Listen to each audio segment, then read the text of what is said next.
We've been given permission by the governor to have electronic meetings, and we're meeting through Zoom. And you can check the Plymouth website for your ability to dial in. If you have any issues, please give a call to myself, Bill Bolton, at 236-1812.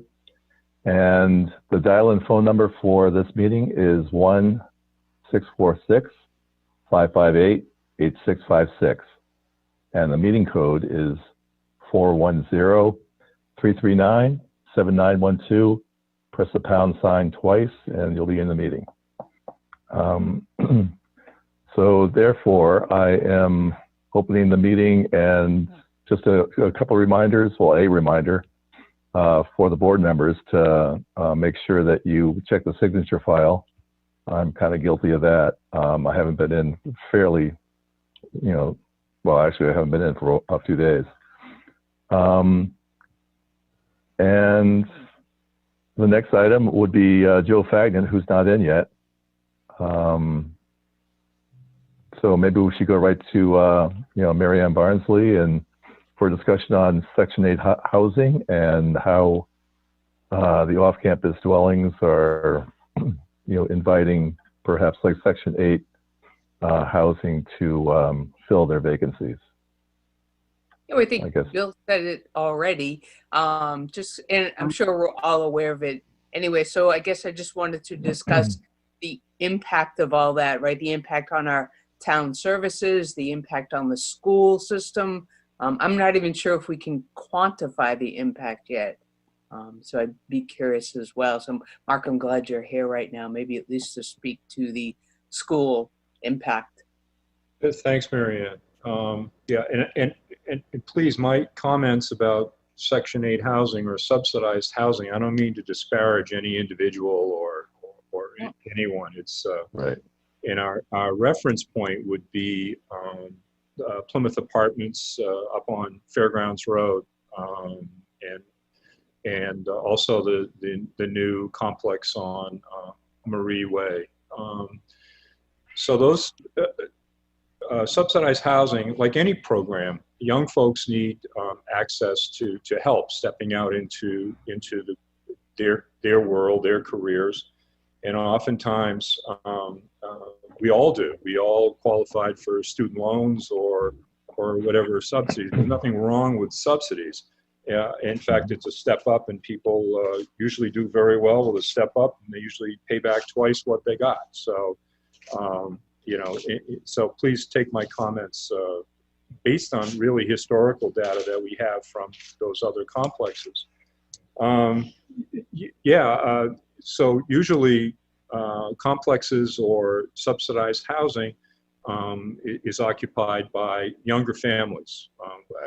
I said who need the help, they're on their way up, and they tend to have younger children. So there is an impact on the schools, but also, it has an impact on all of us. So as the numbers of students go up, the demands for class size, we get hit with personnel costs, and in some other areas, co-curricular, the after-school programs, and those sorts of things. So there's inherent costs involved in subsidized housing or any even non-subsidized apartment complexes, just because you're bringing in a larger volume of kids and people than you would on a residential street that has 2-acre lots and a few homes on them. So there is an impact.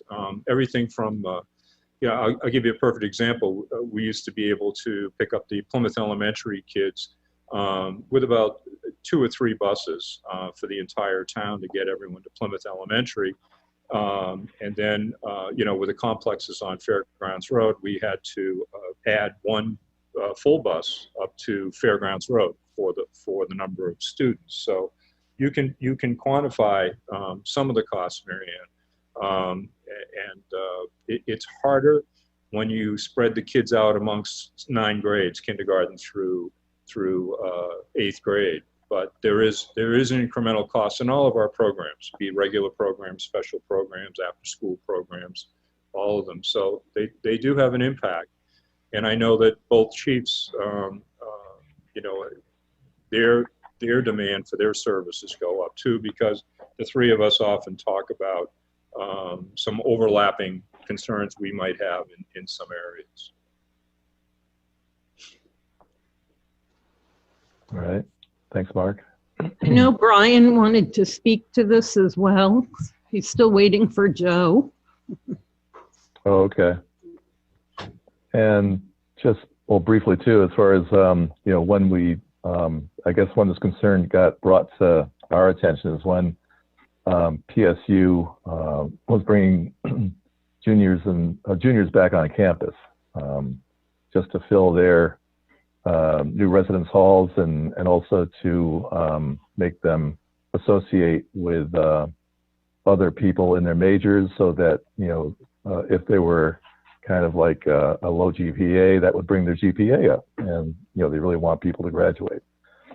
So I can see the rationale, but the property owners of student housing were very concerned because they were told that they were going to go down 60 or 70 students a year, and it was quite a bit more than that. So anyway, looks like Brian showed up. So I was here. and Joe, but Brian, we're talking about the housing concern. Yes. And Kathy said you had something to offer. Well, not much. I mean, we kind of figured that at some point their business model would have to evolve away from college housing. For the most part, the apartments are, and like I said, the most part, they're a family could move in. I think the question is the loss of the guaranteed income for the landlords and not the open market stuff. So, I mean, they're used to making a considerable pile of change every semester. Right. And suddenly that's taken away. And it was almost guaranteed that the beds would be filled. But now it's at the vagaries of the market. So we've long known that Plymouth we're short of workforce housing. And it might be an inroad in there. However, they're going to do what they want to do to make the money that they can. And there's really no response that we can give them on that. Being the free market and all. Right. I mean, other than to plead with them to do the right thing. Basically, our argument is going to be all on the conscience side and not on an administrative side. I guess I was looking more for planning. Is there any planning we need to do? Oh, I'm sorry. Go ahead, Marianne. I'm sorry. No, that's okay, Brian. That's, financial planning, impact to the town, some things on our side that we can do. Go ahead. We already get the maximum amount of money from taxes that we can for them, because they're viewed as residences and not as businesses. Okay. So that speaks for itself. With this change, I don't know that, so financially the town, I mean, as far as the tax base is concerned, it's going to be exactly the same as it's been. So, that component of their business doesn't affect us fiscally. It's the other parts, and Mark could speak more to this than myself, as far as the impacts on services where the money will be spent. Yeah, if I could, facility-wise, Marianne, we're all set. The Plymouth Elementary is built for 600 students, and right now we're around 400. So on a square foot basis, there's no argument to say they're impacting our schools because we do have space. The same with the high school. The high school is built for 1,000. We're at about 650, 670. So there is space. So there's no infrastructure costs that would be borne by the community in either facility, which is a good thing. At the same time, it's all those soft services in the operating budget, the number of teachers that are needed, in any incremental increases in special ed costs, transportation costs, co-curricular costs, all of those sorts of things. So, and again, I suppose you could use the model of the two workforce housing projects on Fairgrounds Road. You could take some of that data and say this is the impact of 10 kids, 20 kids, 30 kids, whatever that may be. But there is an impact. And I hear Brian. Can I ask you a question? And I don't know if you know the answer. Sure. If a landlord were to move from, and this would be how you can through the property tax. If a landlord moves from the apartments into Section 8, does that move them more so from residence to business status?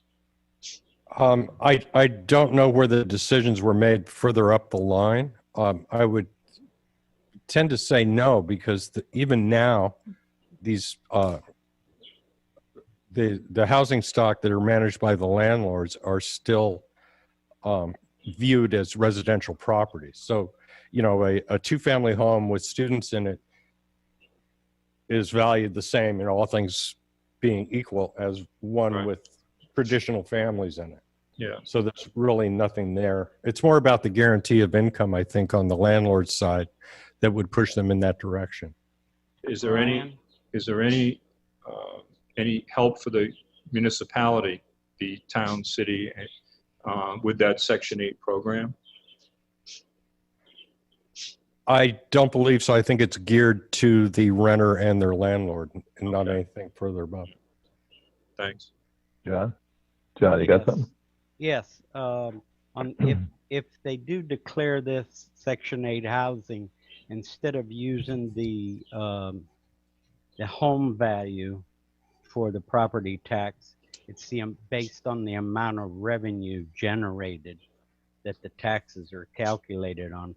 We had that problem over on Fairgrounds when we were looking at the valuation on the apartments, and we valued them. I think Kathy can attest to that. And there was an assessment sent out, and then we found out that the assessment would be based on the revenue generated on the property and not the actual value. There is a difference. Those Section 8 homes would be based on 10% of the rental income, Yeah. or the taxes on the property, whichever comes out to the lesser amount is what they'd have to pay, and the rental income usually comes out less than our assessment. Okay.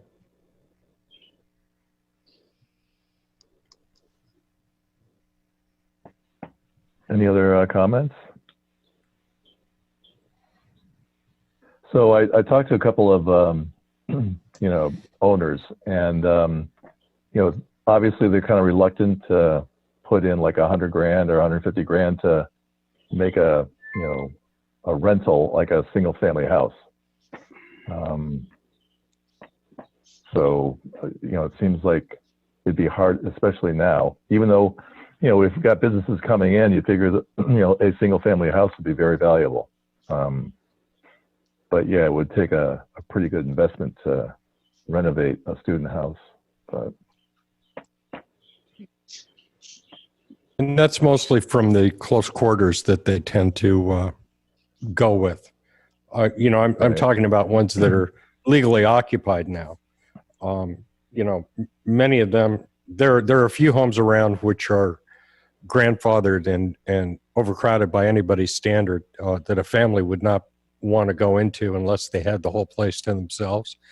It would be more of a problem of with the mixed populations, especially in the neighborhoods. Those kind of things are hard to quantify. It may be that the folks are so happy to have a decent place to live that they're going to put up with more noise in the neighborhood. You really don't know at this point. I think that, you know, most of the effects that we'll see from this will be social, other than what John was saying. I'm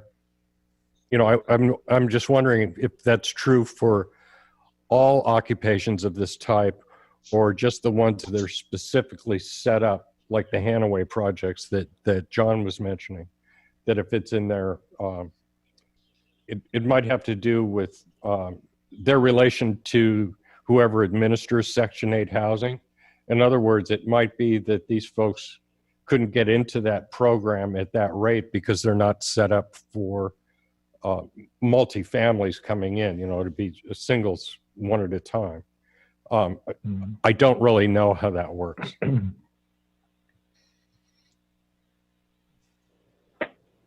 Do you think there's anything we can do to actually help the owners?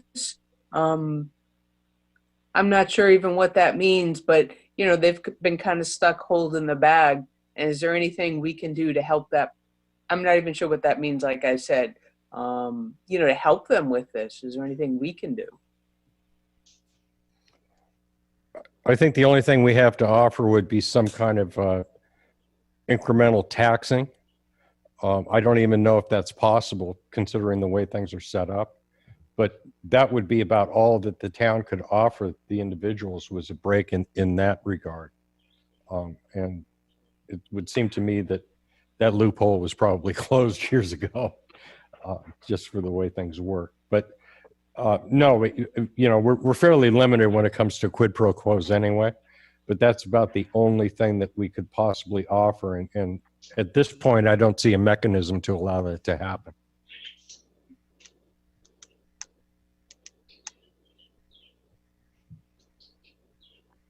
Okay. Neil, do you have anything, or just? No, I'm listening. Zach? Same, just listening. It's like a sticky issue.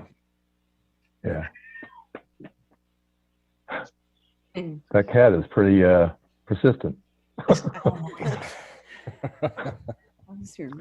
It's my understanding that housing for young families is priced out of reach in Plymouth. Yeah. Bill, one thing I might add is we have 2 apartments at our house, and we had a vacancy, and we took a veteran, and it was under HUD, and we had to take a reduction of, you know, maybe 15 or 20% on the revenue we could charge, because they had rates for a 1-bedroom studio, and it was this, and that was that was under, it would, you know, it cost us probably 10% of our normal rent. So, but you know, the landlords, I mean, if they go, I think, the route of Section 8, they're going to be looking at probably a 50% reduction in their revenue. Because if they do, and there's financial assistance through HUD, they have set rates for these places. So it may turn out that that isn't attractive to them in the first place. Exactly. Once they get into the nuts and bolts of it. Although at the same time, if they can't fill the houses, then still might be looking Right. at something.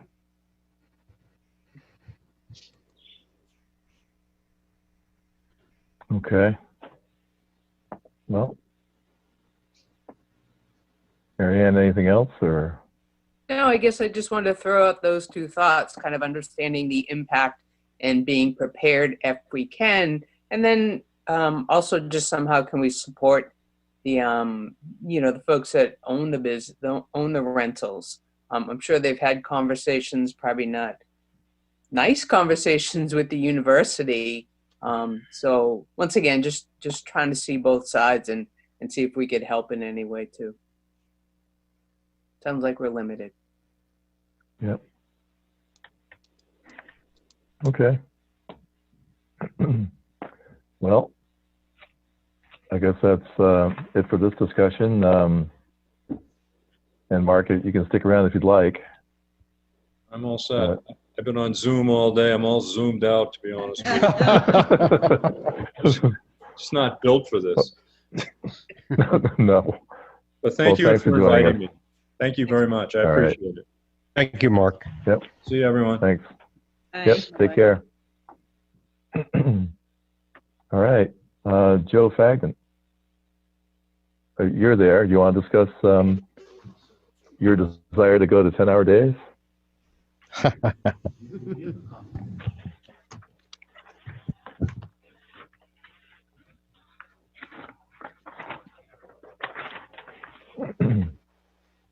Yeah, so we're looking to go on to 10-hour days. We did it years ago, and it went off without a hitch for quite some time. And so the point being is we would start. There's a start date on this, which is May 1st. So, and then it ends in October. And so it's kind of based on the daylight hours, because you don't really want to start before that. It's so like if we start at 5 instead of 7 or whatever hours we set. The reason being is so we can get out there and set up our sign packages or get out there and sweep before people get up and see all the dust flying. And like if we're line striping or painting, we can go out and do the crosswalks or do any of that stuff where we can get ahead of the crowd before they get up and going.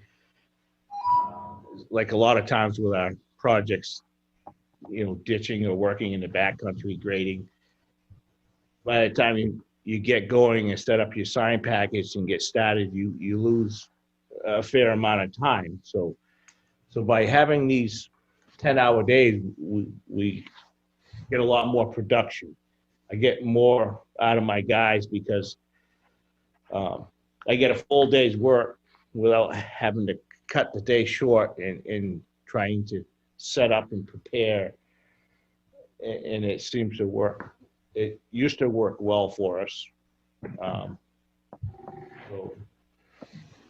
I'm looking for some support from the board, or if they have questions, I'm willing to answer them. Are those Sure, hours staggered? So Monday through Thursday, some people, and Tuesday through Friday, other people?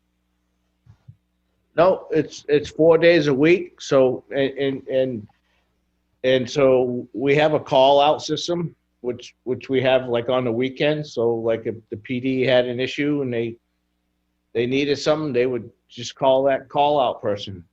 And when we did do it before, it was never an issue. It would have to be a pretty substantial, like a huge emergency, but we have a call out system and it's always worked. So 9 times out of 10, if like an officer finds a stop sign down or a pothole, he can leave a message or call the guy on call. So there's always the availability that whatever their concerns are would be taken care of. So you'd be closed like Friday, like every Friday or every Monday? Or Yep, during that from May to October. So you have 4-day weeks and the rest is just a call out. So I mean, which like I said, we've never had an issue, or if there's an upcoming event or something where someone needs to be there, then we'd make arrangements and just make it happen anyway. So what days are you looking at? That's the question, Monday through Thursday? Correct. Okay. And a couple of reasons for the rationale is that it's going to reduce overtime. And you also indicated that the majority of surrounding towns currently utilize a 4-day work week. Well, yeah, a lot of that, like the sweeping and like if you run it, a lot of times we'd have to cut the project short, or if we ran over an hour or so, we could do it without going into overtime. So yeah, overtime comes into play. It helps reduce that factor also. John? Can't hear him. Is John muted? John, Can you hear me? There you are. Yep. And Okay. I was saying, I think it's a great idea because during this season and everything gets back to the new normal, Fridays, we wouldn't have any work going on if there were events going on. There wouldn't be any road construction or anything on Friday, Saturday, or Sunday. So I think it makes sense. I think it'd be a great idea. Yeah, see, Mondays usually are my more, like everybody's just coming off the weekend and then it's more of a crazy day where that's where the Monday where everybody wants something. Fridays everybody tends to have their mind, like I'm getting out, going away for the weekend. So Fridays seem to fall off where there's not a lot going on. And that's one reason why we picked that day. Does anybody in your group have a problem with going? Point. No, we talked about this when it was proposed that it could come up on the table again for us, and everybody seems to be on board because I honestly I wouldn't approach you if it was otherwise because I want all my guys on board, and so. One of the things is, they work hard all winter and they've accumulated all that overtime. And so this gives them an opportunity to have a day to either be with family, or the children or just have an opportunity to get a break from it before October rolls around and we stop putting plows back on and getting set up for winter again. It just seems like summer's a very short cycle. And so if we can get a lot accomplished in 10-hour days and work on the other end and these guys can have a little peace of mind also, then it works for everybody. Okay, anybody else? Yeah. Okay, go ahead, Neil. I've always considered Friday to be the most dangerous day to be working, and in all my experience, and I've had discussions with a couple of highway superintendents from other towns, and they're doing this, and it's working out really well, and they look forward to it. They've had a long, hard winter. Winter really takes a starch out of you. Yeah. I guess the other thing I could say is that if we do this and it works out well, we have the winter to, we're all in connection with one another. We can talk about it and see whether anybody has any issues or how it actually worked out. We can do it for the season as a trial basis and without the promise of having it every year. If it works out well, we'll continue to do it. It's entirely up to you guys whether you're on board. Okay. Just quickly, this overall sounds like a great idea. Does your team get get paid time off in terms of hours or in terms of days in their contract? Well, they get paid an 8-hour day. So what happens is whenever those 10-hour days overlap, we compensate for that. Okay, so if you have policies and procedures in place for if people are taking days off over the 10-hour days, how to track and handle that. Right. I mean, we track it through how the other towns have responded to it and how their procedures are, and also our own. And so there's nothing that we're trying to pull over the wool of your eyes. That wasn't my question at all. I just wanted to make sure you had the policies and procedures in place for sick time and vacation time and those sorts of things, just so that it's not something you got to figure out. Those are all basically stay the same, and we'll base it on like the 8-hour days. And so It's a regular 40-hour week. right, it's a regular 40-hour week. 2 times 4 is 8. So so nothing changes. The hours are whatever they accumulate. It's all written in.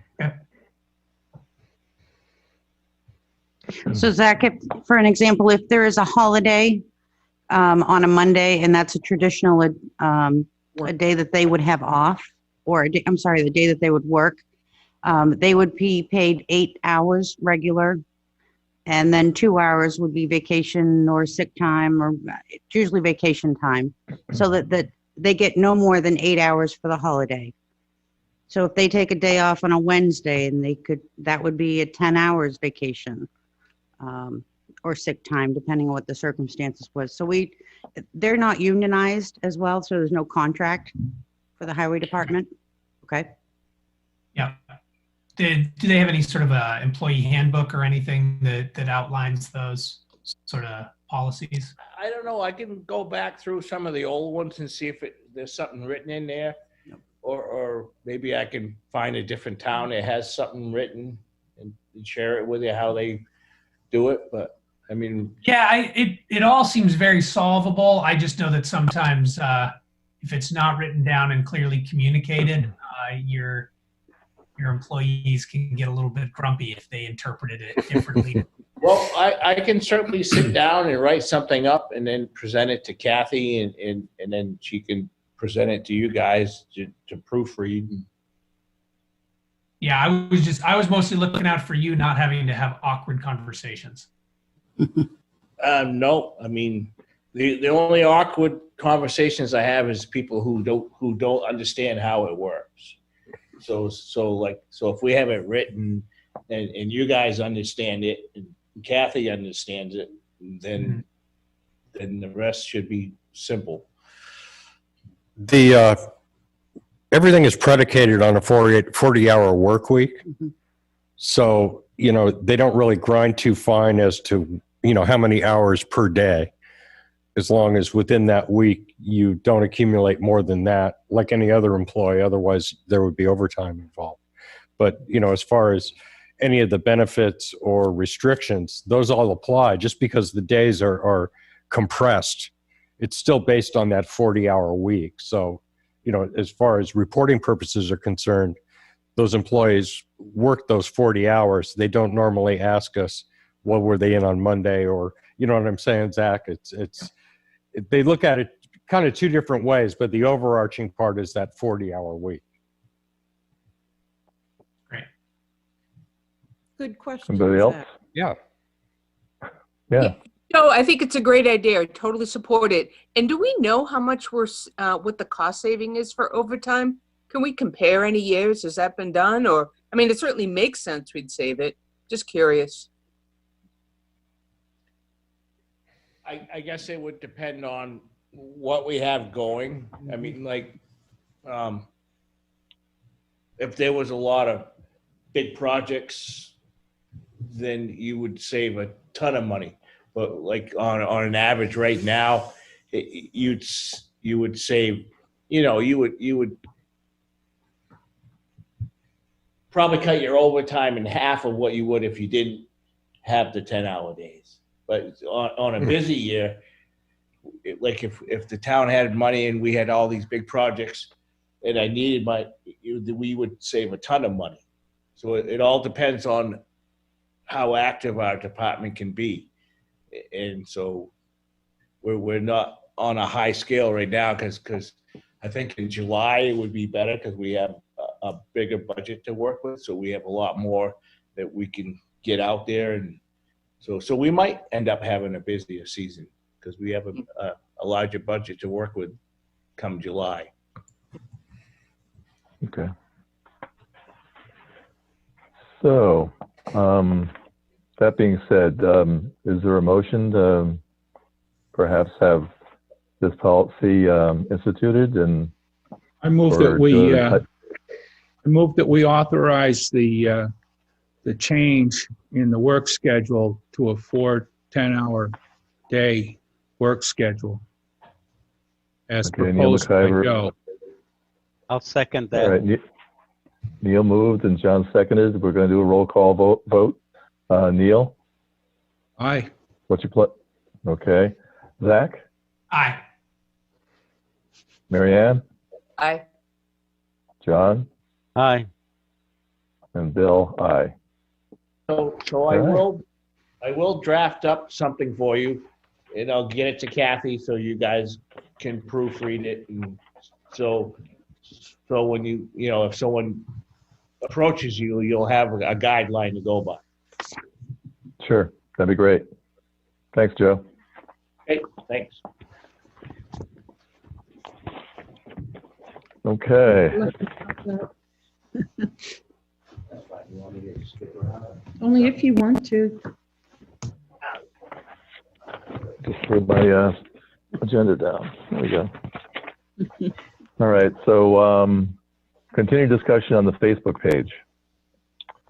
Now, there was something that Jules sent out to review, and Zach, I'm gonna see if you have any. Just before the meeting, it was kind of last minute. I sent Kathy, I think 6 different towns' policies that they use for social media. 5. 5? Was it 5? 5. Perfect. Lost count there. So I sent 5 out. The complexity of those varies pretty wildly. The town of Loudon has a very short, not super detailed, and then I think it's Allenstown has like a 17-page policy or something. Theirs is very, very detailed. I wasn't sure exactly where we fall on that spectrum. Do we feel like we need something sort of loose, or do we feel like we need something that's extraordinarily tight? And sort of my second question was, as I was looking at a lot of these sites, many of these towns, many of them had their social media policy in with a series of other policies for the town and how the select board runs things, what they do. Unless I've missed something, I don't think we have as extensive a set of policies for how we operate. And so maybe that's an indicator that we don't need to go as detailed. So I kind of wanted the board's impressions or feelings as to what level of detail we really should go into in the policy that we draft. Okay. Have we decided to go to Facebook or? Zach was going to do some pros and Jules was going to do some cons. So we're going to have a little debate here as to whether it's beneficial or not. Did you find anything, Zach, to support the town having a Facebook page? Well, what I did find was that it is pretty common, and it's there's lots of discussion of it in our Knowing Your Territory. So it's certainly not an abnormal thing. I would say most people approach it very similarly to the way they approach their website. They use it as primarily a way to communicate outwardly and not necessarily as a way to solicit discussion or a debate or really sort of engage in a two-way conversation, but really more as another very high profile location to share information. And from my perspective, that's where I see the value here. I think we struggle today to get our announcements and what's happening in town in front of all generations of people in our community. And I think that Facebook is a really strong way to get our message out and to get what we're working on in front of people much more efficiently than our website. What do we have set up? How would we administer this, and who would, what would the responses be? Would it just be for announcements, or would it be for, everyday complaints or communication? So what I would suggest we do, actually, I would suggest that we do a little bit of work on our website as it exists today, so that we can take the sorts of things that we publish on our website and change from a model where the things that we post edit a single page, our homepage, and then those communications go away, and move more to a much more conventional configuration of the website, where the things that we publish on that site, the updates we're putting on the homepage, come out more like a news publication, that then we have a dated communication. It's managed the same way our website is today, and that information comes on our website with a timestamp, with changes, and that information comes out regularly like news on our website. And then I would suggest that we hook that to Facebook, so that those posts that go on our website also get simul-published on Facebook, adding no additional administration in terms of the publishing, because we're already updating our website. We already have procedures for how we update our website. None of that actually, other than changing the model of how we produce that content, nothing about it actually has to change. We still have that kind of one-way communication. And then if we wanted to go one step further, we could do something like put on the regular select board agenda, where maybe we have someone who goes, looks at our Facebook page every couple of weeks, pulls any of the comments from the community, brings them to the meeting, summarizes and says, hey, this is what the community has said on our Facebook page in the last week. We could respond to that right in the confines of the meeting. And then I don't think that what we would be talking about would be a massive change in procedure or actually that much additional work. But it would, I think, get the work that we're all doing much more visible to a broader swath of our community. That would be my proposal. Zach, any cost to a new implementation like that, or time? Any thoughts about that? So I'm never entirely sure how much we're allowed to do or how much we're allowed to offer as individuals. Everything I've just described for our website it's stuff that I can help get set up. It's certainly within my capabilities to help reconfigure it in that way. So in terms of like my time and attention, there would be some, but in terms of like direct dollar costs, I don't think there would be any.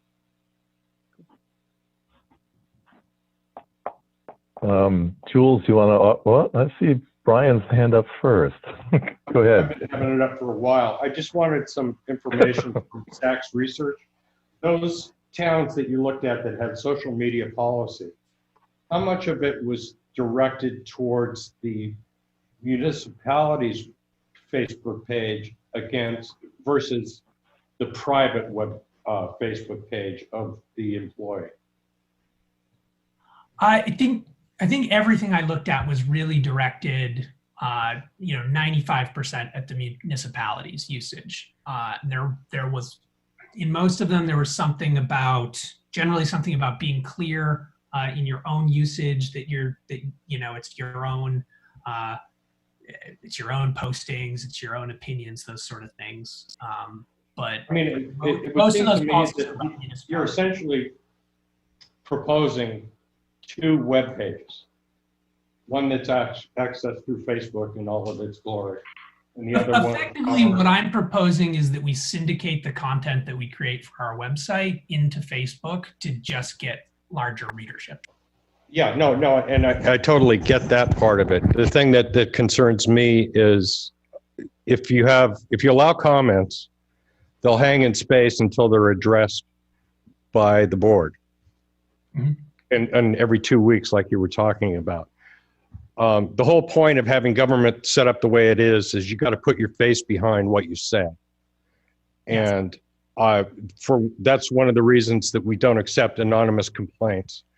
We'll hold them confidential, but you got to put your money where your mouth is. And that it's all based on that stuff here. And I don't like the idea of having any comment, positive or negative, just hanging out there that's been unaddressed by the board. So, I mean, this has always been the problem with that stuff because it either leads to trolling on anybody's part or misinformation or it just seems to me that it's a little squirrely, and unless we monitor it really heavily, both from our comments and from the public comments, it's going to end up being a mess. Sure. I don't want to be able to host a portal for somebody who's dead set against the town of Plymouth and everything it does. So They can come to us and make those comments. I think there's a couple ways we could approach that.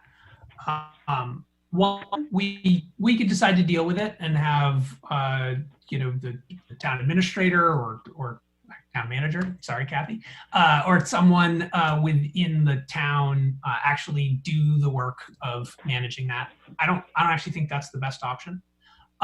We could have the chair have someone be the social media liaison from the select board who only accepts approving or denying the ability for those comments to show on the page. So you can do some amount of just receiving the comment saying, no, this is not from a constituent, this is not from a real person or whatever, this is not productive. So you can actually do that kind of like managing. Yeah, but having it be in a public forum and an arm of the Board of Selectmen, then don't open record laws attached to it.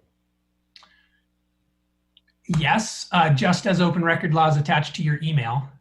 Yes, certainly. But Yeah. also, because that's the case, any quelling of discussion on there could be viewed as an affront to free speech. Yeah, but that's why all the policies that I shared directly address that. So they talk about what sorts of comments are appropriate and what sorts of comments are not, and so what things actually will go on the site or not. And then the third option is to say, no, we're not going to use this as a forum to solicit any feedback from the public, and we're just going to straight up turn comments off on our Facebook page. So that's, to me, the most extreme option. I think that there's somewhere in the middle we could go, but I think having a Facebook page with our content on it with comments off would be better than having no existence for us in that venue at all. Yeah, it would just be essentially a duplication of the website on another forum. Correct. In a place where people actually are visiting more regularly. Yep. Yeah. Thank you. Hey, so we're getting kind of late, and Jules, do you have any comments, one way or the other? Pro or con? I like the forward thinkingness there of Zach's pushing out sort of the information on an automated basis. That's very forward thinking, and a lot of news agencies, for instance, will do something like that, automated pushing of the messaging. And yeah, I just wanted to just kind of avoid the tasking the answering of questions to staff on Facebook. That, I guess that's the most important thing. And maybe as our first step, we avoid that sort of thing, just because I see where some towns struggle with having, basically now you're doing business over Facebook when you should be doing business at town hall or over the phone. And it gets difficult to explain some of these more things that should be on the phone or in person, some of the more complicated questions. And so if we wanted to start conservatively, that would be, and turn off, try it that way, just basically have a push stream for it and just kind of leave the staff out of it. I mean, what do you all Well, think the staff wouldn't necessarily be involved, right? Or like Zach was proposing that select board rep or the select chair or whatever would be the liaison, or so, they would address the Yeah. answering of questions and such. Hey, Bill, Yeah. the police department has a Facebook site. They hate it. Right. Do hate I it. just wanted to know, what their experience has been. They can't take it off now, but they're sorry that they put it up. Mhm. All the negativity they get and how many times Alex is the one that monitors it and has to respond to everything, and it's cumbersome. Can I speak? Well, who said that? Joe. Joe, Can Joe Oh. speak? Sure. So I kind of have a little concern with it. But maybe the way you guys are approaching it might work, but like so does this apply to all the departments, or is it broken up into departments, or are we just talking like as a web page for up here, or how does that break down is it department wise? I think it's as far as we can push Zach into free labor. I don't know. Yeah.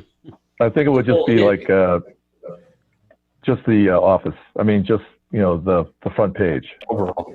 Well, here's why I'm Yep. saying this, because like I had some issues this winter with contractors, and so they came to the town, and then I was asked. We were just told just to cool our jets, and they couldn't get what they wanted, so they came to the town. Well, because they couldn't get what they wanted, they went to Facebook, and so they were trashing us on Facebook, highway department.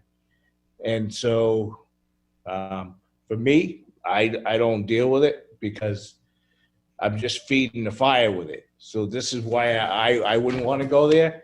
So it got to the point where we actually had to speak to the chief of police because these people were relentless. And I don't want to go there for that reason. But if you're keeping it up here in the office, that's one thing. But I don't want to put highway out there because we're vulnerable to a lot of hits. Yeah, you're going to get that regardless, but Yeah, but it'll, Why should we on host them Facebook. for it? That was the question. You put it on Facebook. Honestly, I think it's better to have a dialogue with folks than not have a dialogue. Yeah, but you're new here. So It's a personnel issue. Well, that would be great if you guys did that. I think as selectmen, that's appropriate, but it's a little bit from where they're sitting. I can see their point. I'm not trying to be negative about it. I'm all for you guys doing what works for you, but I just want you. I don't want my department doesn't need every time what the public doesn't need a Facebook page where people can trash us. okay, John, do you have a question? Yeah, I was just saying that, that whoever was administering it, if we had two-way communication on that, I mean, probably the majority of the stuff would have to be brought before the select board or, the town manager. You'd still be looking at, 10 days or 2 weeks, before we could really get it answered. So I'd say if it was just posting what we have on a mirror of our website and just another venue to put that out there, I'd say that would be great. Well, I'm all for we're getting- supporting you guys and keeping it positive.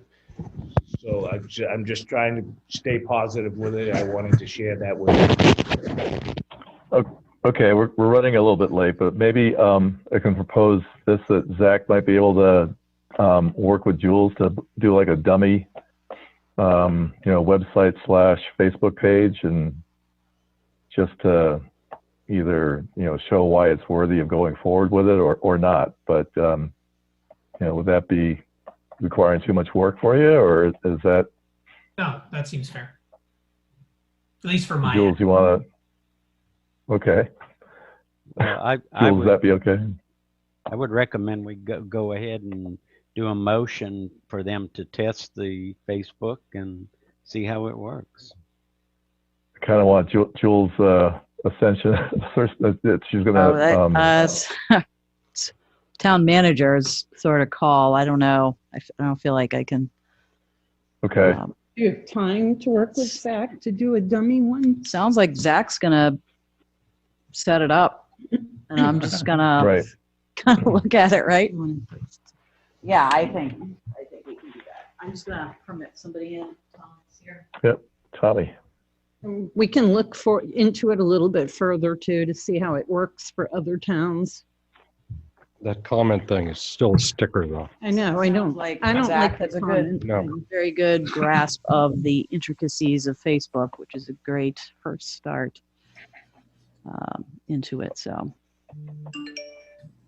All right. So is there a motion to, to at least Zach to prepare a dummy website / Facebook? Actually, you can probably use the town's website for starters, if that's your desire. And anyway, is there a motion to urge Zach to prepare something that we can review probably at the next select board meeting? Is that too fast? So Zach? moved. Oh, wait, it was so moved and Zach was saying what? I was just giving you a thumbs up on the timeline. Oh, okay. All right. So who did the motion? I did. All right. Neil, you moved, and is there a second? I'll second. All right. By roll. All those, okay, Neil, what's your pleasure? Zach, Aye. John, Aye. Marianne, Aye. and Bill, aye. Thanks, Zach. Okay, we're running out of time we probably should do, accept, Karen McComiskey's letter of resignation. Do you think? Yep. Can we? All right.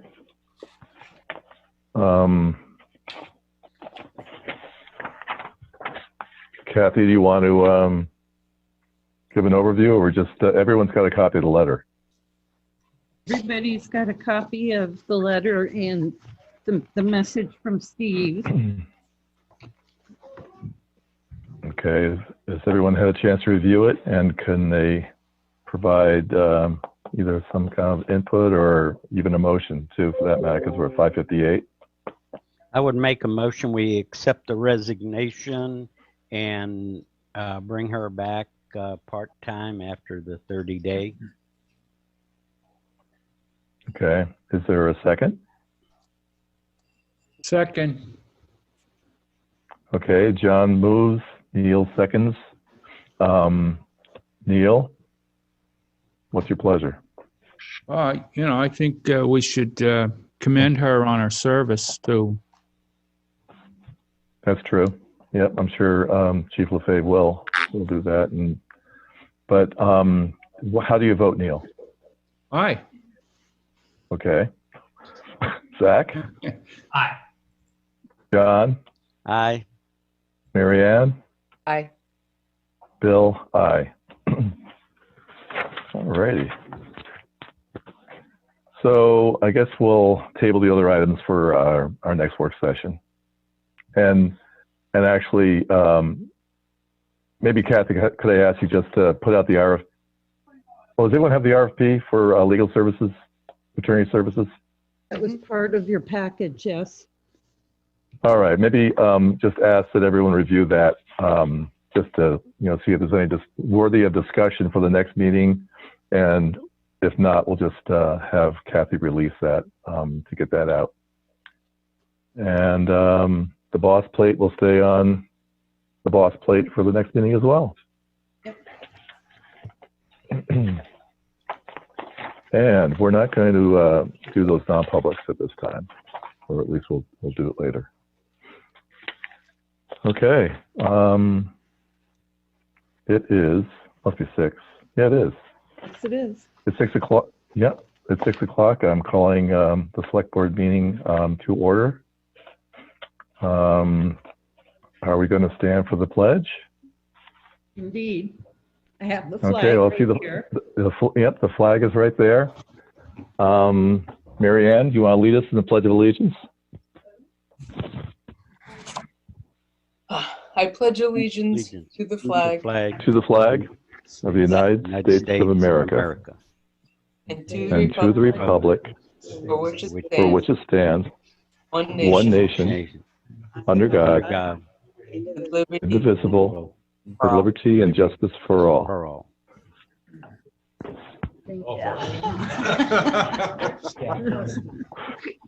Very good, Mary That was fun. Thanks, John. Okay. Approval of minutes. We've had a meeting on April 13th. We had a non-public meeting minutes that were actually sealed. And then we have the April 13th, 2020 work session. Okay, let's start this over again. But the work session meeting minutes, we have those. Is there a motion? Make a motion, we accept the minutes as written. Is there a second? I'll second. Who seconded it? Who was the first to second? Pick one of us. All right, as long as Ann got that. So so therefore, John moved, Zach seconded, Marianne seconded, by rote, Neil. Aye. By roll call. Zach. Aye. John. Aye. Marianne. Aye. Bill. Aye. Okay, those work session minutes are approved. And then we have the, oh goodness gracious, where did I put this? There we go. The April 13th, 2020 regular meeting minutes. Is there a motion? So moved. All right, John moves. Is there a second? Second. Okay, Neil seconds. By roll call. Neil. Aye. Zach. Aye. John. Aye. Marianne. Aye. Bill. Aye. The regular meeting minutes have passed. The select board will meet on the following dates. We'll have our regular meetings at 6 p.m. on Monday, May 11th and Tuesday, May 26th, 2020. Work sessions prior to the regular meeting will start at 5 p.m. Now, all of the above meetings will be at the town hall unless otherwise posted. And citizens wishing to be listed on the select board's agenda should notify the town hall before 12 p.m. the Friday before the scheduled meeting. I have no comments. We have no appointments. There is no PSU update. So the next order of business is a new purchase order, and Chief Tom Morrison is here to describe PO for a new ambulance. Good evening. Hey, Tom. How are you? So you should all have the new ambulance packet before you with the contract and my cover letter, hopefully. This is an item that we've been discussing for some time, and now that the bond was passed in March, we'd like to move forward with a contract. We have two quotes. We had two quotes. one of which was about $2,000 less than the other, and the only one that met our specifications. And that was from Specialty Vehicles Incorporated in Massachusetts, who we've been doing business with for decades. We have bought several ambulances from them with great results. They have great service and very trustworthy organization. So that purchase order is for $249,202. The beauty of this moving forward now also is that they have a chassis reserved for us as long as they get a contract shortly, which, given the COVID crisis, the supply chain on such things is very touchy. So that's another reason I wanted to move on that now. And even at this rate, the build time for that module, so they have the chassis, the module is 4 to 5 months from the day that we pull the trigger. So looking for your support on that approval of that purchase order. All right. Is there any discussion? Tom, is this a new ambulance or to replace an old one? It is. I'm sorry, I didn't explain that part. So this replaces a 10-year-old ambulance, for those that weren't aware, which has become increasingly unreliable and expensive to maintain. And I wouldn't suggest that we keep them that long again. So it's a replacement, Mary Ann. Thank you for your question. Thanks, Tom. Now, is there going to be any trade-in or any kind of like resale on this, on your old one, or is that pretty much There is. gone? That number should be in that contract that you have before you. And again, they were the only company that would take that in trade, which is a good thing. They're not exactly terribly saleable. This company, for instance, has 25 of them being used ambulances on the lot now. So that's another good aspect of this, that he'll take that in trade, even though he's Yep, probably I'm just looking at the not. contract.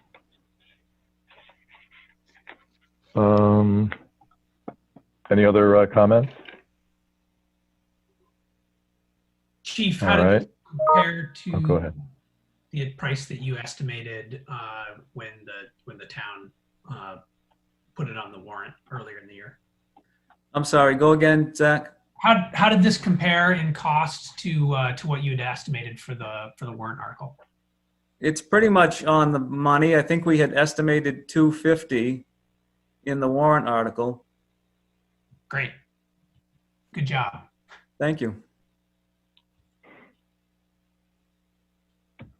Any other comments? Seeing none, is there a motion? I move that we approve this proposal. Second. All right, Neil moves, Zach seconds. By roll call, Neil, Aye. Zach, Aye. John, Aye. Mary Ann, Aye. and Bill, aye. Very good. Thanks, Tom. Thank you.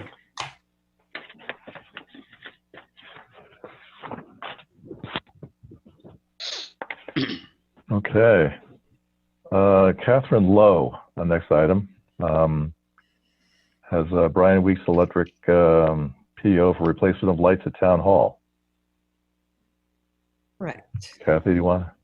That purchase order is to replace all of the light fixtures, all of the broken ballast downstairs, but all of the interior light fixtures, plus it also includes replacement of all exit and emergency lighting with LED lights, LED equivalent light fixtures. And the town also will receive a rebate from New Hampshire Electric Co-op for $1,780 once the installation is done. And this was part of the bond, so, you know, it was approved through the bond. The people that are doing the job are going to be here Thursday and Friday this week. So our town hall, our town offices will be closed for those 2 days, so they can tear apart our ceilings and replace all the lights. And this will result in a substantial electricity savings or what? LED's supposed to. I think it's a better light too. Yeah, it's a better light. It lasts longer. So that in itself. Okay. But you've seen our Right. ballasts downstairs. You've seen our lighting overhead downstairs. A lot of them are broken, so the lights do not work in them. Right. Is there any comments from the board? Kathy, What? do you know what was estimated on the budget? Let's see. I didn't particularly, okay. I didn't have the lighting itself separated. We had $100,000 on the bond for building maintenance, repairs, the air conditioning and heating and wall units, and the electrical lights. Gotcha. So this is part of the 100,000. It's part of the 100,000. Do we have estimates for the remaining work, or is that something that's going to happen over the coming months? It'll happen over a period of time. Any other comments? Well, seeing none, is there a motion? I make a motion, we approve Brian Weeks Electric contract for $12,000 to replace lights in the town hall. Okay, John moves. Is there a second? I'll second. Okay, by roll call, Neil? Aye. Vote. Okay, Zach? Aye. John? Aye. Marianne? Aye. Bill? Aye. Motion passes. Very good. Are we? I guess we are.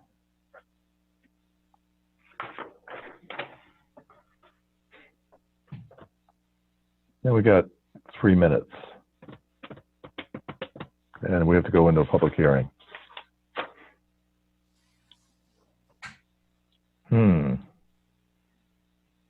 Anybody have any comments? Bill, if I could ask a question, the public hearing that you have scheduled for 6:15 about USDA, is that about the whole village application, or is that something unrelated to us? Unrelated. You're after that, Susan. Thank you.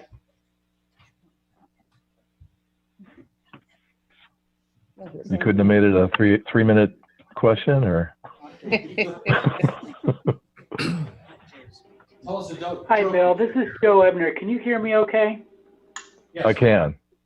Okay, thank you. And we got somebody else that's waiting to enter the meeting there, but.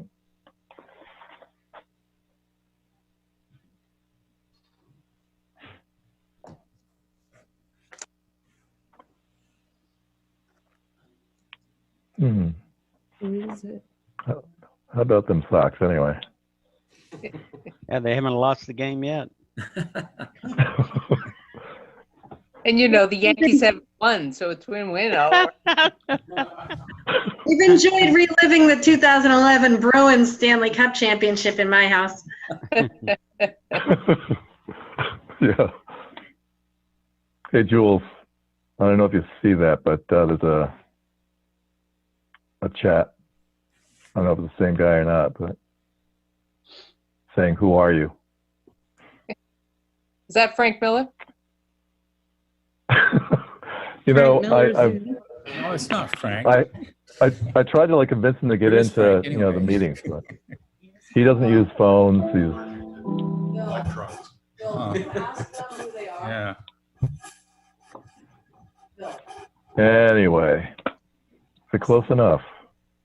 Are they on? Bill, can you ask them who they are? No, they do you want me to?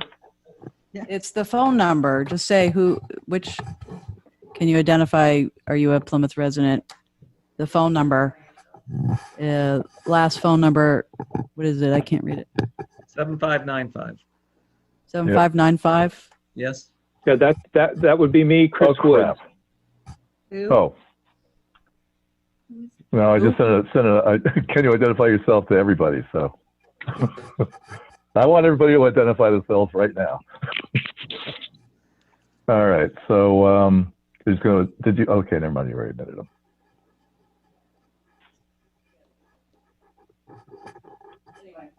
Is he on? You can talk to them. Ask them. Ask them who they are.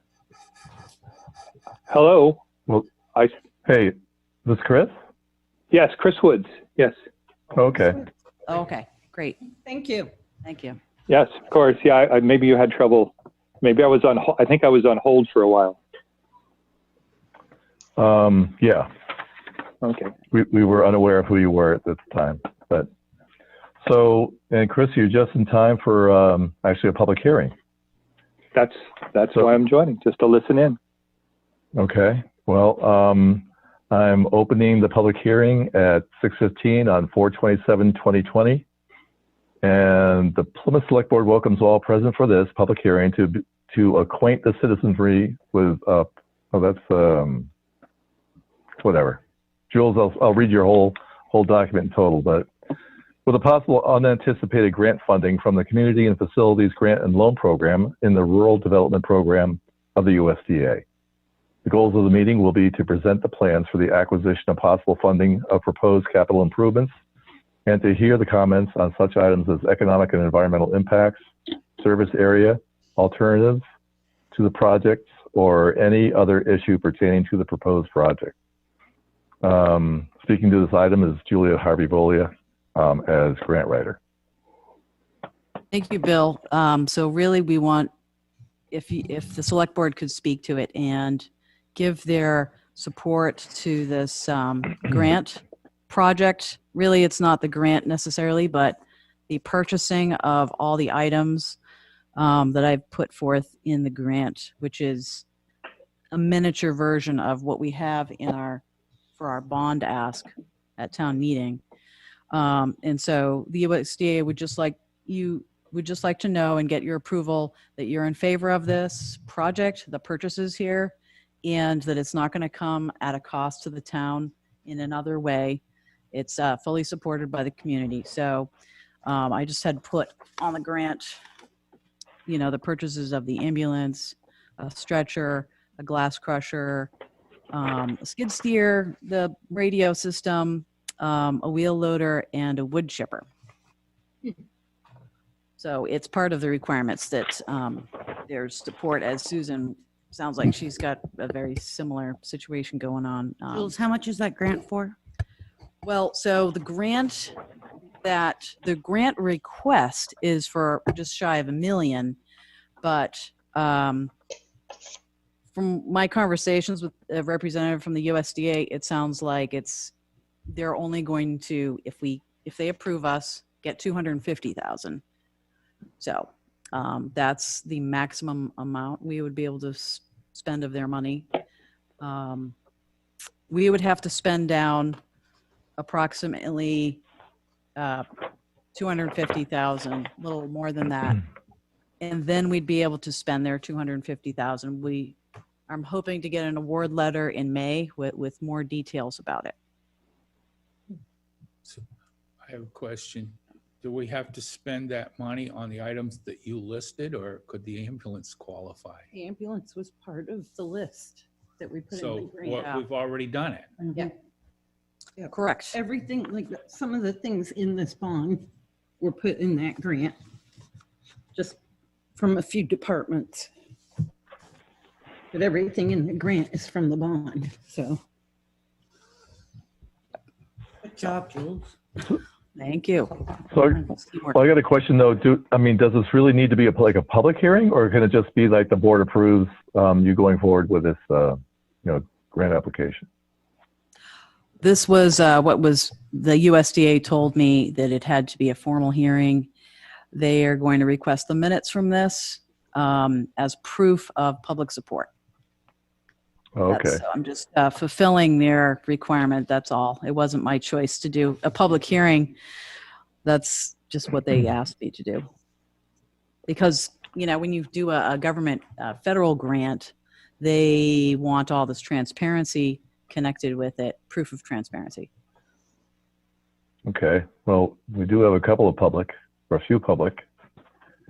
Can we solicit their, you know, I guess not approval, that would be like putting words in their mouth, but, you know, any comments from the public?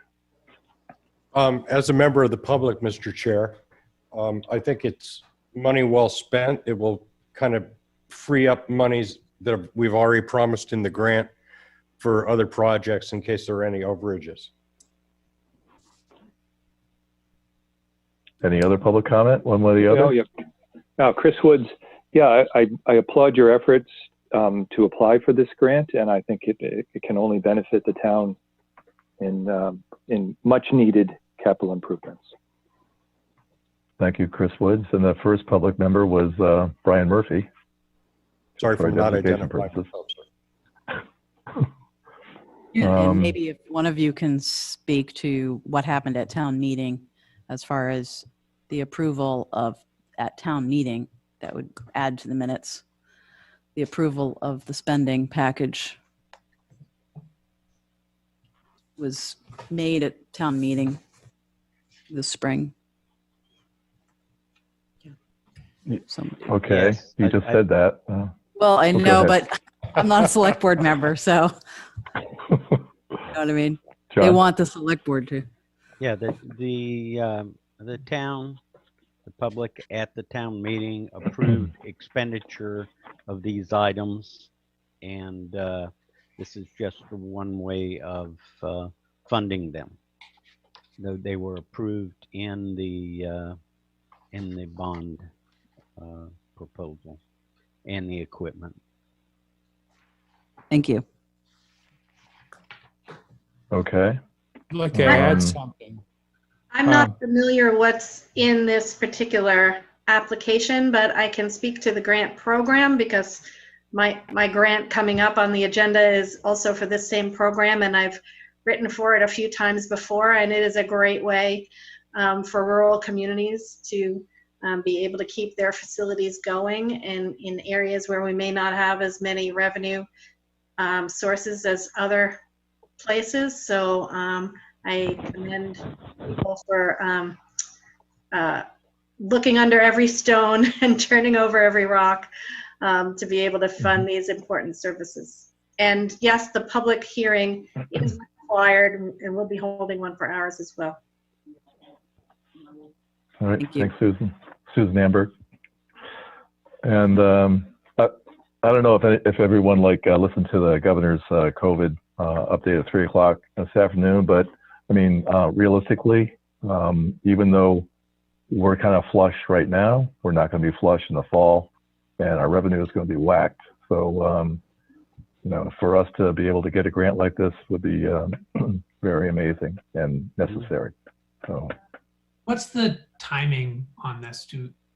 When would we know if we get the money? Great question. May is what I heard. I'll let you know as soon as possible. I'm sure you will. This is great. Thank you, Jules. and Susan, were you awarded before? Have you gotten awards? So Whole Village has received, so I've been there, I guess it's coming up on 5 years now already, and we've received this community facilities grant twice. First for partial funding of our updated air conditioning system, and once for partial funding of the new roof that we put on the building before we put the solar panels up.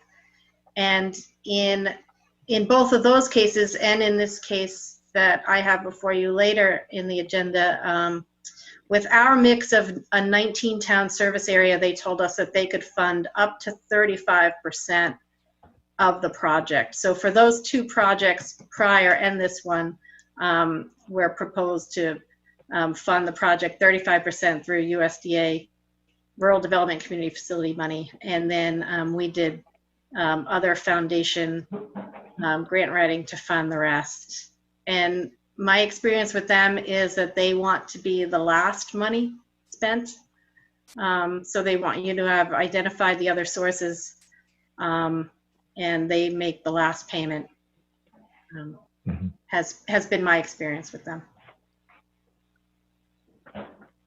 All right, thanks. Are there any other public comments? Seeing none, I'm closing the hearing at 6:25 p.m. and bringing it back to the board. And Jules, I hope that suffices. She's gone. Oh, she is. We don't need a vote on it, do we? Just that they would support the. Yeah, I think it's just that. application. I think that should do it. Thanks. Can All you right. do a motion to support the application as presented? Yeah. Is there a motion? I move that we support the application as presented. Second. Neil moves. Is there a second? Yeah, I'll second. Okay. Sorry, Zach. I kind of missed you. But okay, Neil, what's your vote? Aye. Zach? Aye. John? Aye. Marianne? Aye. And Bill? Aye. The motion passes. Okay. Thank you. Next up, thank you. And next up, we have Suzanne Berg, Whole Village Family Resource Center grant application. Well, that was a great segue into this because like I said, it is the same grant program. Our application, and I'm just going to back up for a second just to bring people up to speed in case they're not aware. We are owned and operated by Granite United Way. There are 16 different social service agencies that are operating out of the building right now. So as you can imagine, the facility gets quite a lot of traffic in and out of it. We had, last year we do a lot of information and referral to services. Last year we had a little over 4,000 requests from the public to be referred to different services, and we referred them to over 7,500 different services in the community. Of those 4,100 requests, about 2,100 were from Plymouth residents, with the other half being from the remainder of our service area. We also have 5 different conference rooms that we make available free of charge to any nonprofit organizations. And those rooms are used by over 120 different groups a year. So in our last fiscal year that just closed, we held over 2,000 meetings in those rooms with over 15,000 people in attendance. With the facility now being 23 years old, we've done a lot of improvements to the building, but what is really in need of repair right now is the parking lot.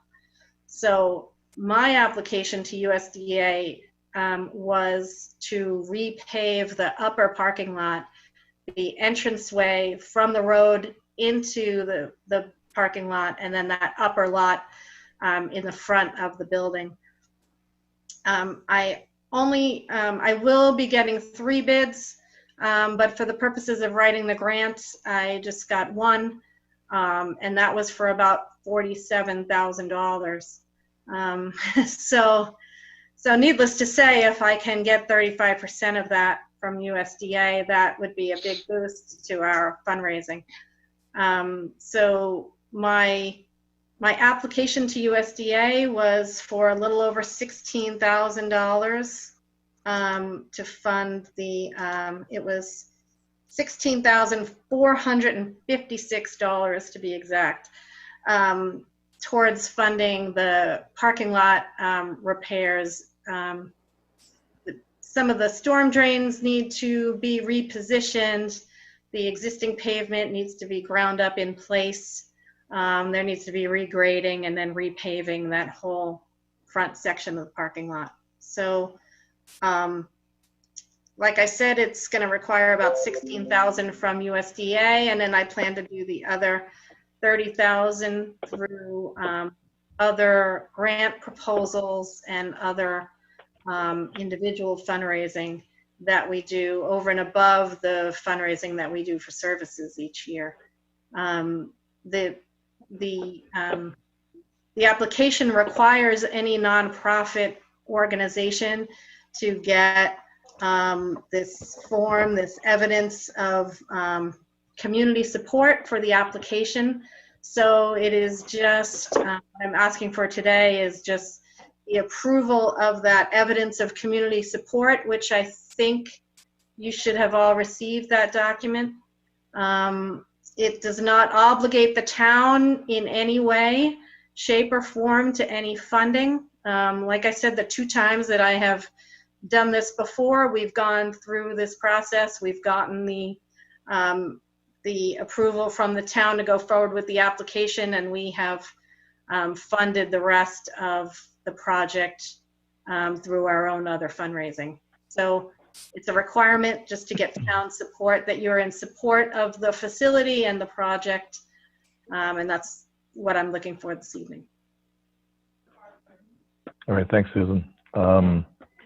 Just being on the board of Transport Central, I have to say that we take advantage of your services in that regard for your rooms and also a headquarters. So thank you very much. And any other comments on Susan's proposal? I know that her facility plays an important role in our community, especially providing assistance to people that are really on the edge. So true. And I did also want to say just a brief minute that how we are trying to still provide those services now, even though we have closed the building to the public. Our phones are being answered in real time. We've had our phones all pushed out to all our extensions are being pushed out to our individual cell phones. So many times when I answer my phone, I'm told that I'm the only live person that they got to answer an agency phone that day. So that was very important to us, that the public still know that we're here. We're still taking phone calls. We're still referring people to services, and we're busier than ever. Great. Any other comments, or perhaps a motion to show that we support Susan's application? I move that we make a motion to support the whole village, Susan Amberg's proposal. Okay, Neil moves. Okay, John seconds. By roll, Neil? Aye. Zach? Aye. John? Aye. Marianne? Aye. And Bill, aye. Motion passes. Thanks very much, Susan. Thank you. And before we go to Marianne, I think we'll bring Dr. Joe Ebner front and center to provide an update on, I guess, COVID. Sure. You can all hear me okay? Just let me know otherwise. Thank you for this opportunity to briefly share with you where we stand. I was on a call this afternoon with the other New Hampshire hospitals, as well as Dr. Ben Chan, the epidemiologist down at the Department of Health and Human Services. And we are in a 2-week plateau phase in New Hampshire. We still see increasing cases, but we're not seeing an increase in hospitalizations. So some of that increase in cases has to do with an increase in testing, especially being a little more aggressive at testing those living in long-term care facilities, rehab hospitals, and people who work in those places. So we've seen in the last couple of weeks a push to do some increased testing. some of those are coming back positive, but we're not seeing an increase in hospitalizations across the state, which is good. But we also haven't started to see a decrease in those hospitalizations. And part of that is probably a function of the fact that when people are hospitalized with COVID-19, they're often in the hospital for 1, 2, or maybe even 2.5, 3 weeks. So it's going to take a time for us to see a decrease in that. But the state epidemiologist felt that we were in a plateau phase right now, and that it was entirely appropriate for us to be looking at the future, which is a change from mitigating COVID-19 to containment.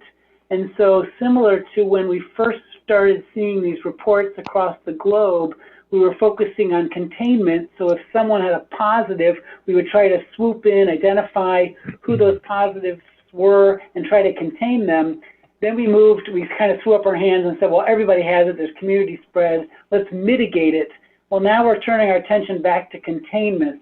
And for that to be successful, first, the hospitals need to make sure that we can handle a potential secondary surge, meaning that we have secure supplies, nurses, ventilators, the rooms. And I would say on a whole, New Hampshire hospitals feel we're ready to kind of open and loosen up some of the restrictions, because across the state, there is plenty of that if we spread it out where it's needed. Now, if we were to ask the people in the southern tier along the Massachusetts border how they were feeling right now, those hospitals specifically are still not quite feeling confident because they burn through so much PPE with a COVID patient.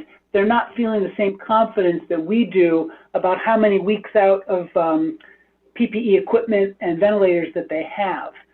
This morning at Spear, we have like 15 weeks worth of positive protective equipment, shields, masks, the N95s, the other kind of PAPRs, gowns. So we've got a number of months of supply. We feel, as does Dartmouth and the rest of the North Country, pretty comfortable in opening up elective surgery and appointments, loosening some of the restrictions that the governor has put into place. The other thing that we're going to need, if we want to start thinking about this, is the ability to more widely test patients who might have been exposed or minor symptoms. I'll get to that in a minute. We'll also need better contact tracing, so that if we identify a small outbreak in a place, that we've got the public health availability to trace those people and to have them isolate themselves and to do some rapid testing before we let them out of that isolation. And we'll need to continue to quarantine and support people who are working from home, whether that's like what you all are doing, which is wonderful, or in other businesses and schools and whatnot. I was on a call today, Friday and today as well, where the Department of Public Health, in conjunction with the National Guard, will be opening up 5 state-based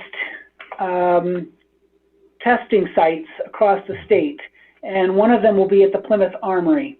I don't think it'll be up and running until next week, and we expect another HAN Health Alert Network to explain more about this. But what they're really trying to do is increase the testing of the population for people with minor symptoms, questionable symptoms. They're not feeling sick enough to be in the hospital, but it certainly would be helpful to know when we're trying to open up business and commerce how much of this COVID is in our community. And so to help us do that will be these public health state-run testing sites, 7 days a week. They'll still be done through an order from a physician, either at Mid-State or at one of the Spear practices. The results will come back into those practices to alert the patient. Usually about 2 or 3 days later, they're going to be using a testing center, a reference lab like LabCorp or Quest. They haven't decided on that piece yet. But the purpose of this will help to increase the testing in our community, so we begin to see a little bit more. That's been the limiting factor of knowing how widespread is the limiting test that we have available. We're saving them for just the sickest people. So this will be a paradigm shift in the upcoming week, which is exciting. And I think it'll be an important piece to rolling out or rolling back some of the restrictions placed on us by the governor and the state, hopefully for this first week in May, which I know coincides to when you're all hoping to open up your building a little bit. And then the other part is, he did say today that the Department of Public Health would have the resources to do some of the contact tracing and some of the required work in reaching out to the people who may have been in contact with a COVID positive patient. So the state felt pretty comfortable with their ability to do that. I think with the added testing coming in the next week at the Armory, I think we'll all feel better about loosening some of the restrictions that the governor has placed, which I think was supposed to happen maybe on May 4th. So that'll be here before we know it, with the hope in the next couple of weeks to see increasing commerce and people getting back out in a safe fashion. I think we'll be doing it in a slow fashion. It'll be done safely to make sure that we're monitoring at what point do we need to put the restrictions back if we start to see another surge. But at this point, I think the citizens of New Hampshire, the governments, and everyone who's led this effort has done a great job at avoiding the tsunami that we were expecting a month and a half ago. So that's kind of an overview about where the hospital stands and where the state hospitals stand. I guess I'm happy to answer any questions you all have. I have a question. Yep, John? What's the likelihood that the outbreak in the southern counties that are on the Massachusetts border can move northward? Well, the only way for it to move northward would be if there was exposure to a contaminated surface. So if they started coming up here and using our bars and restaurants or our hotels, public restrooms, things like that, you know, if they have the virus active on them and then they cough into their hand and then they touch a surface that hasn't been cleaned down, then one of us picks that up. That's how it's going to spread. It's a spread by hand to face contact. So maybe, and what I envision happening was that it would be that we roll things out slowly. I've had a chance over the weekend to look at the town of Plymouth's proposal for opening up the town office, and I think it's a sound one as far as limiting the number of visitors and one-way traffic and using as much as you can the shields and stuff for the staff that work there. So I think if we can replicate that around to all the businesses, I think we'll have a good chance. The other thing, and it's a great question, at what point do we roll back that loosening of the restrictions? And that would be on maybe a county by county or a state level, I would imagine. Yeah, I think the governor was saying today that even though the stay-at-home whatever edict is going to be off on May 5th, and the the statewide concern or edict by the governor is the 15th. He even said that come the 4th, it's likely that he'll probably do something with that date. So not necessarily even open up the stay-at-home edict, because I guess he's struggling with the fact that CDC has certain metrics that have to be met before a state should open up, which we haven't hit yet. And his concern is again Massachusetts, that if we have the tourist season start, then that could bring in because they're still struggling down there. But yeah, very much. Anyway, hopefully, we'll have a quick opening, but soon. But it just doesn't sound like that's quite there. But at least according to the governor. I have a question because, as I mentioned earlier, all the in normal times, everything that goes on at Whole Village, it's tricky to try and figure out how we slowly roll out pieces of it, and how we do that in a fashion that keeps everyone, especially people in a vulnerable position, safe. I'm wondering if you have any suggestions, Joe, for community facilities like ours, to try and do this in a way that provides services while still maintaining safety. Yeah, Susan, God bless you and all the services you guys provide there. It's certainly people who are already living on the edge, and this, I'm sure, has made it really difficult. So as soon as places like the whole village can open up safely, I think we need to support that.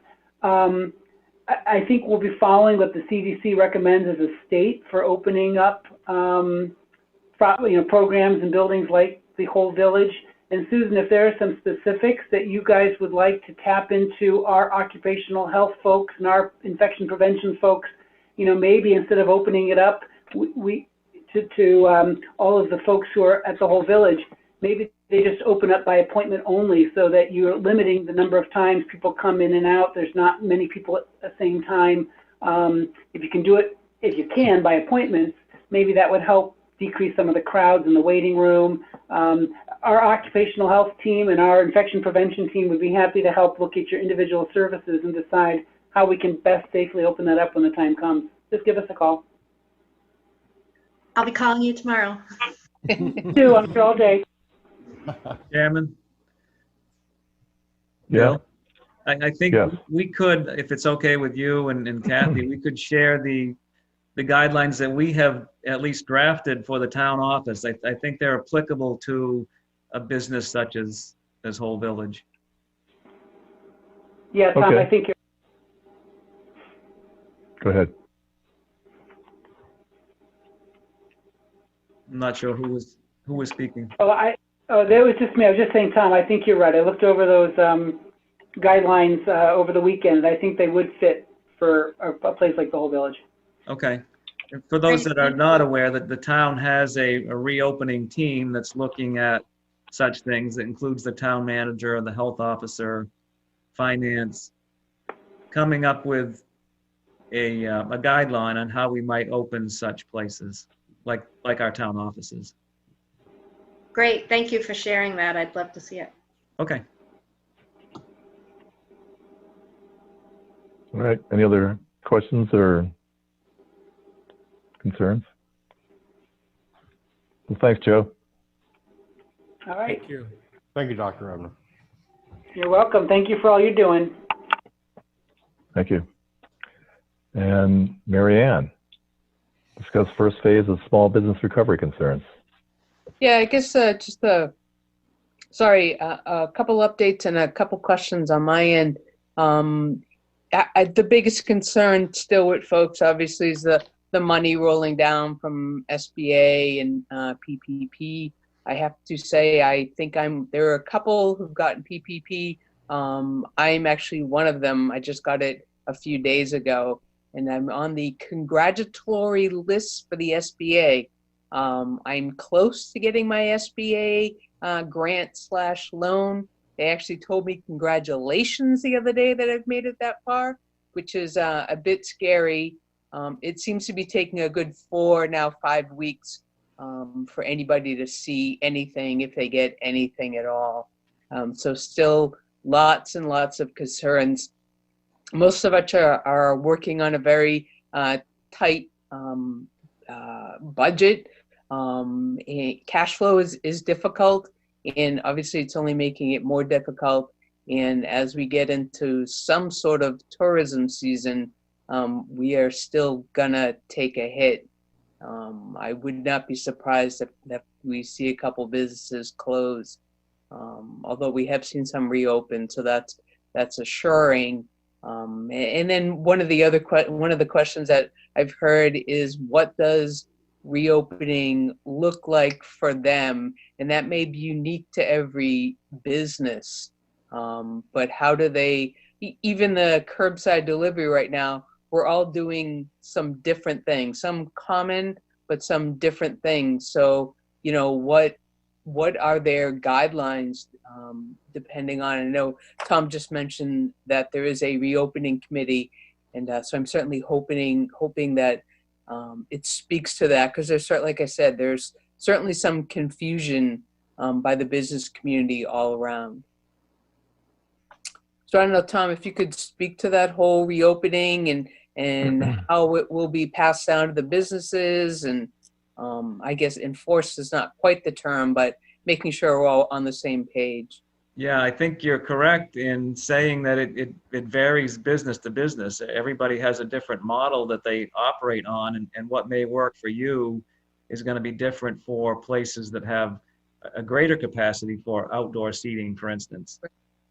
And I think a lot of it's going to depend on the governor's council, if you will, that the task force, and what they come up with, which I understand there should be some guidelines this week coming down from them, and we go from there.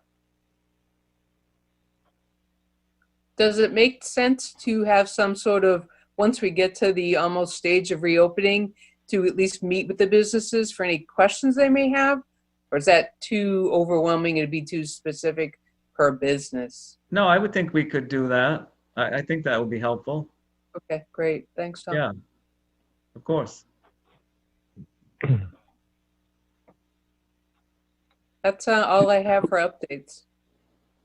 Okay. Well, it sounds like the stimulus funds, I mean, really we're targeting small businesses, you know? I'm thinking you're referring back, and theoretically the next stimulus funds that are going to be released will be targeting small businesses and hospitals, but not municipalities. So I don't think we're going to be hit, period, because I don't think there's going to be too many more stimulus funds that will be coming out that, you know, we're kind of like tapping the budget right now. So. Yeah, one of the business folks I spoke with over the weekend, he said, welcome to the world of nonprofit. And so we're all changing how we're filing next year. I can tell you that's no joy either. Yeah. There's a lot of paperwork involved in that. Yeah, no, it was a joke. There's been a lot of paperwork involved in these loans and grants, and I think some folks have been scared away to even file, which is sad as well. That kind of refers to the banks, because the banks are supposed to be, you know, the facilitators in this, and apparently they're targeting the best customers, and that shouldn't be the case.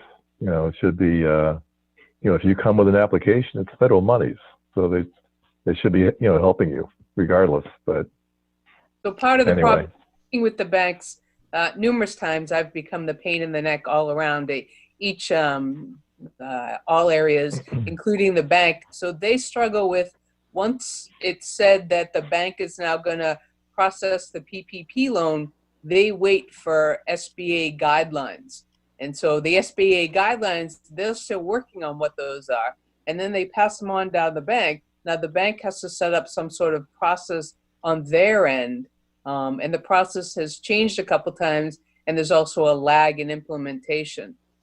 So yeah, once the money's released, it still takes nearly or up to 2 weeks to actually be able to submit those applications. So there's confusion all around on each end, on all ends. It's a shame. Yeah. Marianne, if you're familiar with phase 1 of the governor's reopening plan, where they would allow outdoor seating, would be one of the first things that opens up, which would probably benefit many of the Main Street businesses. But I've heard from other restaurateurs that, if you will, that they wouldn't open for that. It wouldn't be worth it. They'd be losing more money to actually open up full scale and try to serve at even 50% capacity. Right. You know, I'm 50% down, and it's a matter of I'm losing money whether I stay open or close, just which one's cheaper, you know, which one do I lose as much money. But even the outdoor seating, should that still be 6 feet apart? You know, how does outdoor seating work? Right. Some have decks, some have, like myself, have sidewalk, but they're certainly not 6 feet apart. Right. So it's those type of things that some of us are unsure about. Mm-hmm.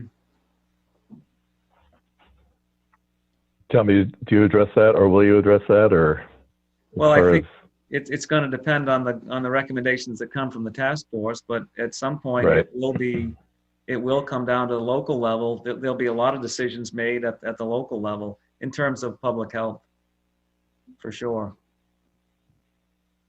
Yeah, this is kind of like an oddball, but yeah. So if they get their ice cream and they go across to the common, now is there still gonna be a little bit of like 10, or will it be 6 feet?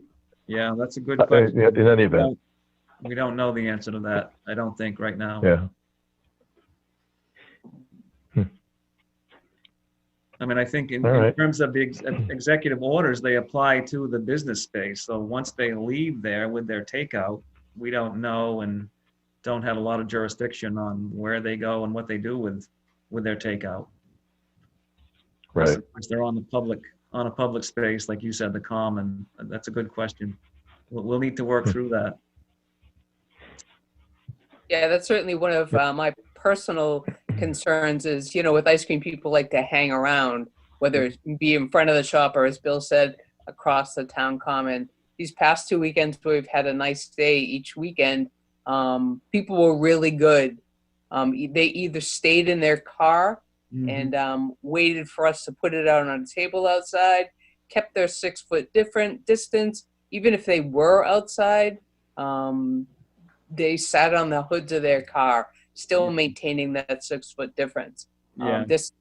I feel and I hope that business increases for us as the weather gets better. Right. So, I share that increase, how people are really going to be able to keep that distance. And I think in a lot of cases, if it's a family, for instance, getting their ice cream and then congregating somewhere, what difference does it make if they're in their vehicle or on the picnic table on the common? I don't think I certainly wouldn't be losing sleep over that situation. And by the way, Mary Ann, my dog enjoyed her doggy dish. That's really all that matters, Bill. That's basically it.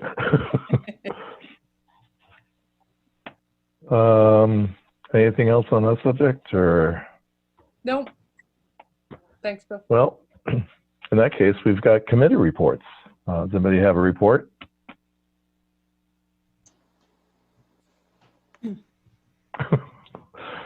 I'll be covering the planning board this Thursday.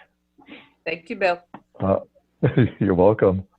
And there was actually a conservation commission meeting last week, but we didn't have a quorum, so there essentially was no meeting.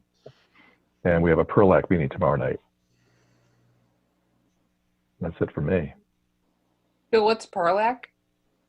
Oh, sorry, Pemigewasset River Local Advisory Committee. Ah, thank you. And I'm the chair of that, and Neil's on it. So if you want to, you'll be there? I'll be there. Okay, yeah, your computer's all set. Yep, your computer's all set up and you're ready. Jules, help me out. Excellent. So we do have a couple of non-public items to address, and if someone would be so kind to read the motion. I make a motion that we go into non-public in accordance with RSA 91-A:3, 2, A personnel and C reputation. Okay, John moves. Is there a second? Did we get a second? Oh, second. Oh, okay. Yeah. So John moves, right. Neil seconds, and roll call. Neil. Aye. Zach? Did you? Yeah, okay. John? Aye. Mary Ann? Aye. And Bill, aye. Okay, we're now numbered.